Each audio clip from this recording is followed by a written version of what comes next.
All right. Uh, I'd say good afternoon, but I don't think there's really anything too good about it right now. Best I can say is that was a very good game of football, and if you watched it, you were probably very entertained, particularly if you didn't have a rooting interest or you were rooting for Tampa Bay. Unfortunately, I can't see it that way. I think you guys can understand why. 38-35, Tampa Bay wins at the buzzer, walk-off field goal. And there's a lot to get into here. This video might be longer than my typical post-game video because there's so much to discuss. But big picture, and this is going to be kind of a somber note that I have to start this video on. And by no means am I saying everything today was bad, because that's obviously not the case. But I have to be honest here. This was a game that I was kind of using as a litmus test to see if this team was legitimately, like, good. Like, they could contend. And I think I discovered the answer is probably no. 60 seconds. Let me tell you guys about Sleeper. Be right back. All right, guys, let's take a minute so I can tell you guys about Sleeper. I'll tell you a little secret as well. It's more than just a platform for fantasy leagues. This year, millions of users have enjoyed playing fantasy sports on Sleeper, but there's so much more to it. You have live stats, real-time updates of all stats. You have a news feed with lightning-fast updates on players and teams, and a real-time chat where you can engage with other users about plays, performances, games, all kinds of stuff during the sports season. So download Sleeper, experience it for yourself, and don't forget to use my promo code SBN to get up to a $100 match on your first deposit, and pair that with their new promo that will give you a free $20 entry, no deposit needed. So you can use both of those promos. Terms and conditions apply. See Sleeper's terms of use for details. Currently operational in over 25 states and going. So check out Sleeper today and use those promos. All right, welcome back. So yeah, that's kind of the big overall takeaway here. And I know people are going to say, hey, that was an evenly fought game. It came down to the last second. It was ultimately decided because a football bounced off somebody's helmet and right into somebody's hands. I know that. They're going to say, hey, look at all the players that Seattle had get hurt on defense. They lost this guy. They lost that guy. I know. Believe me. I understand. I watched that game too. I know what happened. But I cannot shake the feeling that a good team finds a way to win that game. And if you doubt that, I want you guys to remember what happened a few days ago on Thursday Night Football with a much more injured 49ers team finding a way to win against a pretty good Rams team. I want you guys to think about that. I want you to think about the fact that they went on the road, I understand it's not really the road, and played a Rams team that has been good to start the season, a Rams team that was relatively healthy, and they didn't have any of the stuff that they usually depend on, and they found a way to drag that game out. They made play after play after play with players that most Niners fans didn't expect would be playing at all at any point this season. So you can look across the field today at Tampa Bay, this Buccaneers team. They had injuries too. They overcame over and over and over again. They put up 38 points, almost 450 yards of offense, and no turnovers, missing, 4 starters? So I'm not going to hear a lot of that. I'm just going to say that right now. I'm disappointed. I'm frustrated. And I think that we learned something about this team today. And what we learned is not good. This is a slightly above average team. They will probably make the playoffs because their schedule is soft. And it's kind of the same formula that we've seen for a while, unfortunately. And I can't believe I'm saying this. This shocks me. But once again, for what feels like the 10th time in the last 12 years, the Seahawks have a legitimate franchise quarterback, someone who is capable of playing at a very high level in this league, like top 10, maybe even top 8. And it doesn't matter because the team that they have put around him is not good enough to take advantage. So they have time to get better. There's a trade deadline coming up in a month. I'm not saying they can't improve as the season goes on, but right now that's what I see. I see a team that is, to my complete shock, to my absolute surprise, is completely dependent on their quarterback, or mostly dependent on their quarterback, to bail them out time and time and time again, so the rest of the team can kind of ride his coattails. Exactly what we saw with Russell Wilson for a good chunk of his career. Exactly what we saw with Geno Smith for a lot of these last 3 years. And now we have it again. Time is a flat circle, and I don't know what it takes. I don't know what it takes to get over the top, but right now I see a team that is clearly not there. So let's start with the side of the ball that there's actually some positive stuff to talk about. Let's start with the offense, because I'm not saying it was perfect. It wasn't, believe me. But there's a lot to take away from this one, and of course, it has to start with Sam Darnold. Now, I'm not going to completely absolve him, because he was dancing with disaster for a good chunk of that game. I'm not going to say otherwise. Like, understand, Sam Darnold had some plays in this game where he's very lucky disaster didn't strike. He had a pick go right through Yaya Diaby's hands. He had a couple other plays where, he just throws up a 500 ball to Derek Young on, I think, either first or second down. Like, these are things that you look at and you do go, okay, he's putting the ball in harm's way. Hopefully none of this comes back to hurt him. And then, of course, he actually gets the interception on a play that is a complete fluke. It bounces off somebody's helmet and right into what's-his-name's hands. I can't remember who picked it off, but I mean, I'm not saying those plays didn't happen. I know some people are going to say, hey, what about this play? What about that play? He put the ball in harm's way a couple of times. But that was as good a game as any game that Geno Smith or Russell Wilson had for the Seahawks in their Seattle careers. That was right up there with, like, Russell Wilson against Houston in 2017, where he threw for like 450 yards, 4 touchdowns. That was up there with Geno Smith against Detroit in 2022, not punting the ball once, putting up points, or at least setting up a field goal every time he touched the ball, barely eking out a win because the defense was that inept on that day. This game was like that. He did some incredible stuff in the pocket. He made some great throws.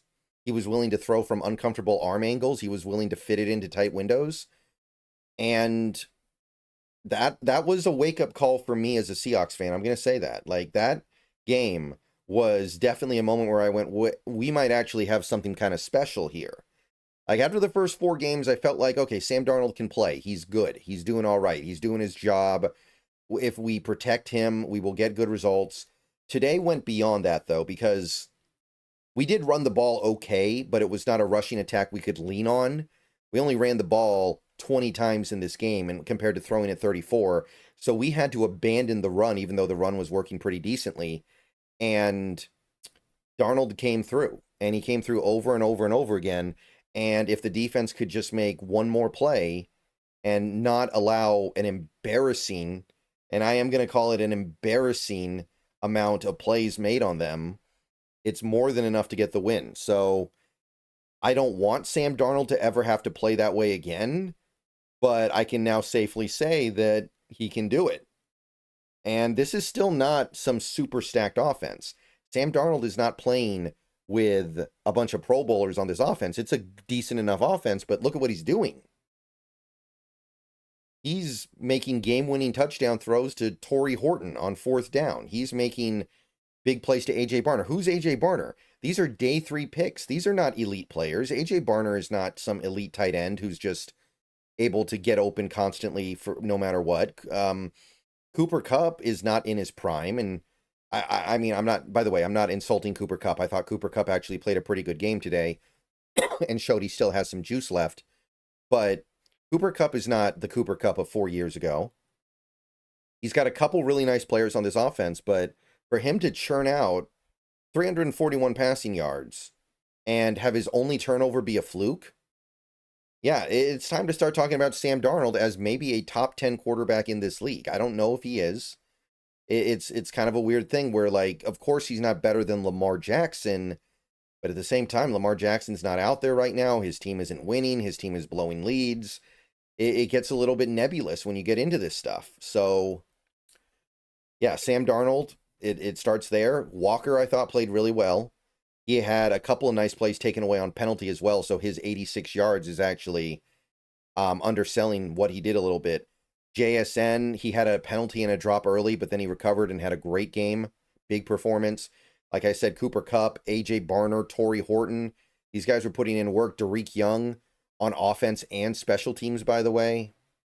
I thought the offensive line was good outside of a couple of penalties, which that is frustrating given how clean they've been so far this season. But I think that the offensive line blocked pretty decently at least. Remember, they're going up against Vita Vea. He's a stud in there. Like, the complaints with the offense, really, you can Monday morning quarterback a couple of things. The one thing that really stands out was the bizarre, inexplicable, unacceptable, borderline fireable Milrow package that we ran, where Sam Darnold is playing a good game. Sam Darnold, I know he hasn't scored yet, but he's playing fine. We have the ball, we're moving, we're down 6 points, we need to go cash in on this drive.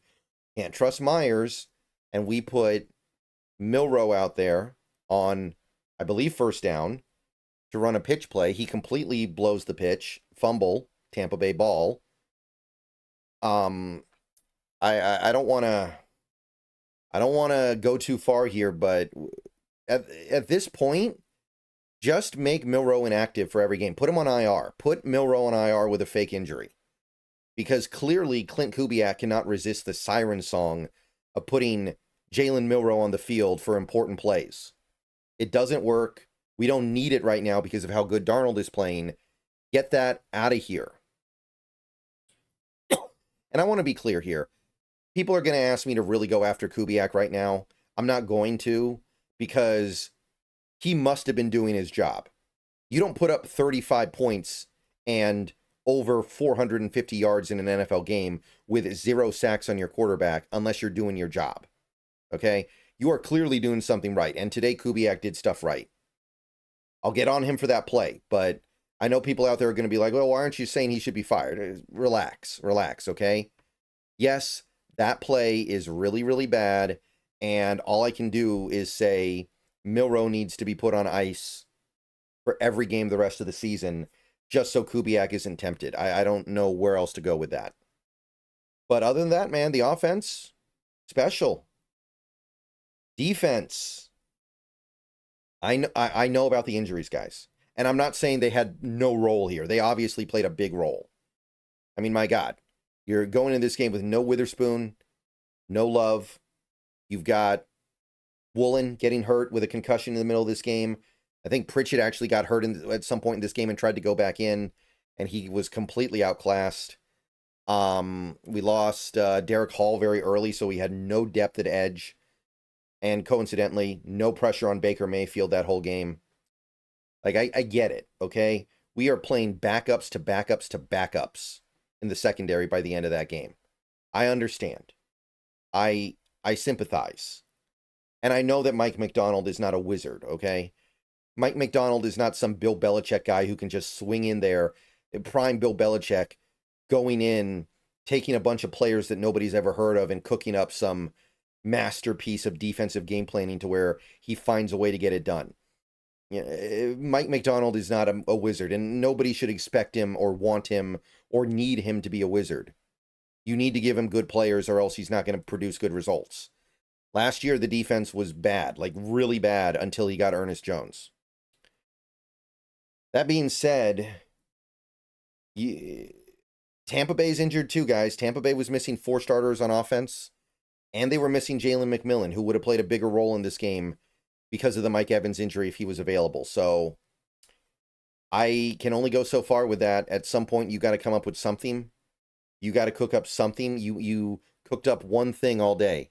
The sack on Baker, the D'Anthony Bell blitz, which forced a punt, which was a massive play in this game, don't get me wrong. But you got to find something else here. You got to find another way. And again, Yeah, I think we learned a tough lesson about some of these guys on defense that we talk up sometimes. And I do think that there is something to take away from there. And what I'm really talking about is guys like Ty Okada, guys like Nehemiah Pritchett, guys like Josh Jobe, guys like Darion Kendrick. You put these guys on the field a lot. You put them in tough situations a lot. They're going to get beat because they're not that good. They're okay. They can have good moments. They can do things here and there. But they are physically limited. They don't have a lot of talent. And all they can really offer is slightly above replacement level play, which is good because they are basically replacement level guys in your mind. But if you think that Darion Kendrick is going to take snaps away from Witherspoon or Eamon Worry, guys who actually have top level talent, guys who can actually play at a really high level, that's not happening. And even though Woolen played another bad game today and then he got hurt, I don't think Woolen did himself any favors today. In fact, I'm starting to wonder if he's even like mentally checked in. But he's still more talented than those guys, and that talent is worth a lot in some of these situations. Like Nehemiah Pritchett gets completely roasted after he goes in that game. He gives up 2 touchdowns to Egbuka, I think. 1 to Egbuka, 1 to Shepard. Woolen probably doesn't give those plays up because he's just more talented. So don't get me wrong. We learned a tough lesson today that these guys that we talk up are not that good. They have their moments. They're filling in admirably. But at the end of the day, we do need to try to do better there. We do need actual talented players out there, guys who can compete at the highest level, and those guys are not that. They're adequate to have around. They have roles they can play. But don't forget where the sausage is made. All right. Tackling, really bad. I thought the tackling was awful. The run defense was good. We stopped the run well. Not that it mattered. Not that it meant much, but we did stop the run. We were able to really take away that Tampa Bay rushing attack. But what good is it if Baker's just able to convert every third down? And he did for a lot of that game. And it felt like an accident every time they didn't convert. Like even the 3rd and 17 they didn't convert. I think it was Godwin, but maybe it was someone else, lost it in the sun. I think that's the only reason why that pass was incomplete. So I don't know. I don't know what to say about it. I empathize completely with the injuries, but Tampa Bay's missing guys too, and I would have expected a little bit more. You've still got some of your guys out there. Somebody needs to step up. And with the exception of that 1 sack, I think it was Nwosu and Bell, we never got that one more play that we needed to win. And there's obviously other little stuff too, like Myers missing a field goal that he should be making 100 times out of 100. Not okay. Ended up playing a big role at the end of this game. If he makes that field goal, the tenor of that game changes significantly. You've got, like I said, the Milrow play. Again, just put him on IR. Just put Milrow on IR with a fake injury. Just get him off my roster. Just get him off the active roster and stash him. I don't want to see, again, if I see him on the field again this year, he better be playing wide receiver. I think I said that in the post-game stream. If you want to put him out there as a receiver and he actually runs like a receiver route, that's one thing. But I don't want to see that. Darnold's playing too good to take him off the field for whatever the Milrow package is, which is really bad and not helping us win. But special teams overall were not bad, by the way. Derek Young had multiple good returns. Horton did let the ball bounce on one of the punts, which was bad, but he's been good at that so far this year, so I'm not going to be too critical of that. Yeah. A lot to talk about, guys. A lot to talk about. We're almost 20 minutes into this video right now. But big picture, I'm sorry, guys. I'm sorry to have to say it. I know some people are going to try to brush this one off or blow it off as like not being that big of a deal, but today was a litmus test, and I think we failed. We showed that we are an interesting team. We are a team that is stronger in some areas than I would have expected. We showed that we're a team that might have a legitimate franchise quarterback, like somebody that can actually guide you to wins, that can actually carry your team a little bit. But the team, I think a good team wins that game. I think a good team finds a way. And even with all the defensive struggles, like, I know it's kind of a fluke, but you got the ball with a minute left, 3 timeouts, needing only a field goal to win. In the modern NFL, you're supposed to go down and win. You are. Yeah, it's kind of a fluke, but don't put yourself in that situation. Maybe run the ball there. It's 2nd and 1, 2nd and 2. Maybe run the ball a little bit. You've got 3 timeouts. Maybe don't throw it to the middle of the field in that situation. All right, guys, I got to get out of here. I'm going to go ahead and get this video up. I'm going to obviously go watch the Mariners game and hope we don't have the worst sports weekend of all time for Seattle, but we're off to a pretty rough start. The Huskies came through. That's about it. Again, don't anticipate a stream tonight. If I feel like it's appropriate, I'll post something up tonight, maybe around like 8:30 at the earliest, maybe 9, but we wouldn't have I don't think people would be terribly excited right now. See you guys later.